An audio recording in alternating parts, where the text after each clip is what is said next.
Penguin Random House Audio presents Wild Cards 3, Joker's Wild. Edited by George R. Martin and written by Melinda M. Snodgrass, Leanne C. Harper, Walton Simons, Louis Shiner, John J. Miller, George R. Martin, and Edward Bryant. Read for you by Felicia Day, Ron Donachie, Pam Grier, Stephen Mchattie, Prentice Onayemi, Ray Porter, and Molly Quinn. Prologue. There is Mardi Gras in New Orleans, Carnival in Rio, fiestas and festivals and Founders' Days by the hundreds. The Irish have St. Patrick's Day, the Italians Columbus Day, the nation its 4th of July.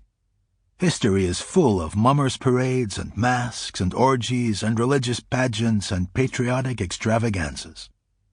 Wild Card Day is a little of all of that, and more.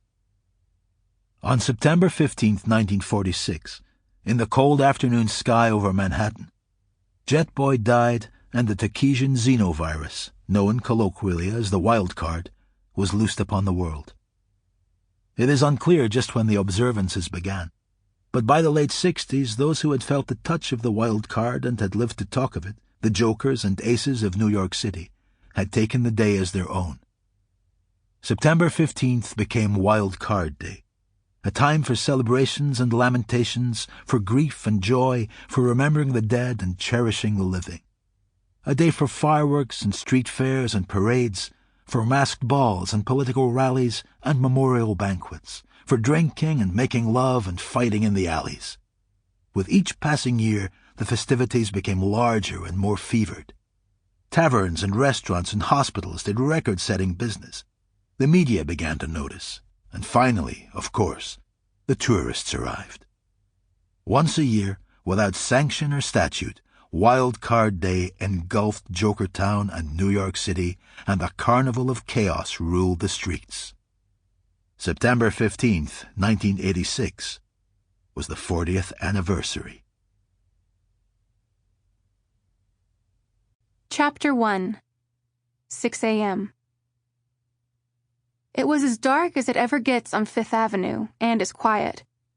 Jennifer Malloy glanced at the street lights and the steady stream of traffic and pursed her lips in annoyance. She didn't like all the light and activity, but there wasn't much she could do about it. This was, after all, Fifth Avenue and 73rd Street in the city that never sleeps. It had been equally as busy the past few mornings she'd spent checking out the area, and she had no reason to expect that conditions would ever get any better. Hands thrust deep into the pockets of her trench coat, she strode past the 5-story graystone apartment building and slipped into the alley behind it. Here was darkness and silence. She stepped into an area of the alley that was screened by a garbage dumpster and smiled. No matter how many times she'd done this, she thought, it was still exciting. Her pulse speeded up, and she breathed faster in anticipation as she put on a hood-like mask that obscured her finely sculpted features and hid the mass of blonde hair tied in a knot at the back of her head. She took off her trench coat, folded it neatly, and set it down next to the dumpster. Under the coat, she wore only a brief black string bikini and running shoes. Her body was lean and gracefully muscular, with small breasts, slim hips, and long legs. She bent down, unlaced and removed her sneakers, and put them next to the trench coat. She ran a hand almost caressingly over the rear wall of the graystone apartment building, smiled, and then walked right through the wall. It was the sound of a power saw biting into sodden hardwood. The whine of steel teeth made Jack's own teeth ache as the all-too-familiar boy struggled to hide deeper within the cypress tangle. "He in there somewhere!" It was his Uncle Jacques. The folks around Atelier Parish called him Snake Jake, behind his back. The boy bit his lip to keep from crying out. He bit deeper, tasting blood, to keep from changing. Sometimes that worked. Sometimes. Again, the steel saw shrieked into wet cypress. The boy ducked down low. Brown, brackish water slopped against his mouth, into his nose. He choked as the bayou washed over his face. "Told you, That little gator bait right there. Get him! Other voices joined in. The power saw blade whined one more time. Jack Robichaux flailed out in the darkness, one arm trapped in the sweaty sheet, the other reaching for the phone.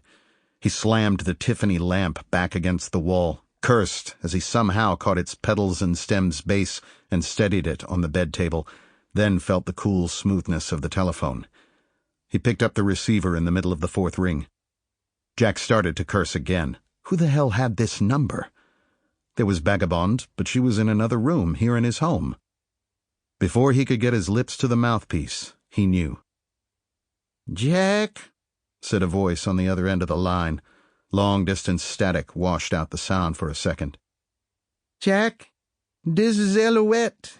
I'm calling you from Louisiana." He smiled in the darkness. Figured you were. He snapped the lamp switch, but nothing happened. The filament must have broken when the lamp toppled.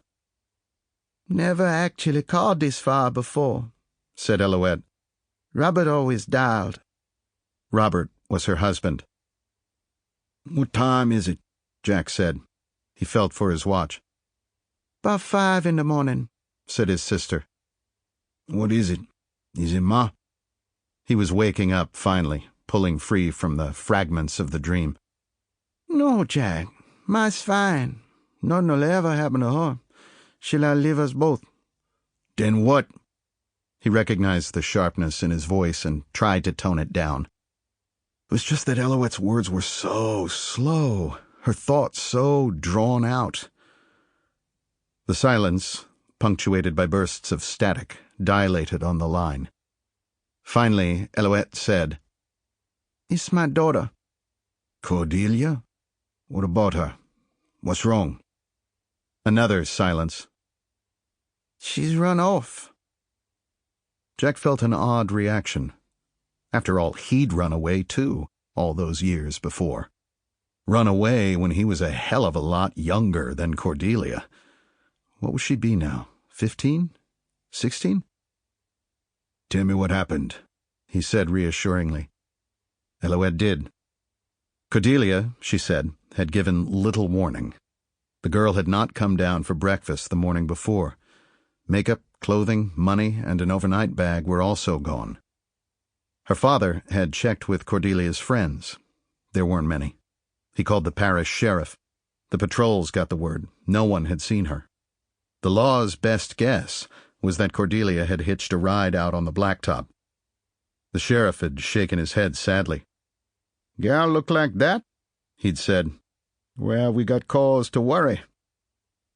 He'd done what he could, but it had all taken precious time. It had finally been Cordelia's father who'd come up with something. A girl with the same face. "Prettiest little thing I seen in a month," the ticket clerk had said, and long, luxuriant black hair. "Black as a new moon bayou sky," said a porter. Had boarded a bus in Baton Rouge. "It was Greyhound," Elouette said. "One-way fare to New York City. By the time we found out, the police said it wasn't none too practical to try and stop it in New Jersey." Her voice shook slightly, as though she wanted to cry. "It'll be okay," said Jack. "When is she supposed to get here?" "About 7, Elouette said. 7 your time." "Merde." Jack swung his legs off the bed and sat up in the darkness. "Can you get there, Jack? Can you find her?" "Sure," he said, "but I gotta leave now for Port Authority, or I won't make it in time." "Thanks, B," Elouette said. "Call me after you've met her." "I will. Then we'll figure out what to do next. Now I go, okay?" "Okay. I'll be right here. Maybe Robert will be back, too." Trust filled her voice. "Thanks, Jack." He put down the phone and stumbled across the room. He found the wall switch and finally was able to see in the windowless room. Yesterday's work clothes were strewn over the rough slab bench to one side. Jack pulled on the well-worn jeans and green cotton shirt. He grimaced at the fragrant work socks, but they were all he had. Today being his day off, he'd planned to spend it at a laundromat. He laced the steel-toed leather boots quickly, catching every other pair of eyelets. When he opened the door leading into the rest of his... Sample complete. Ready to continue?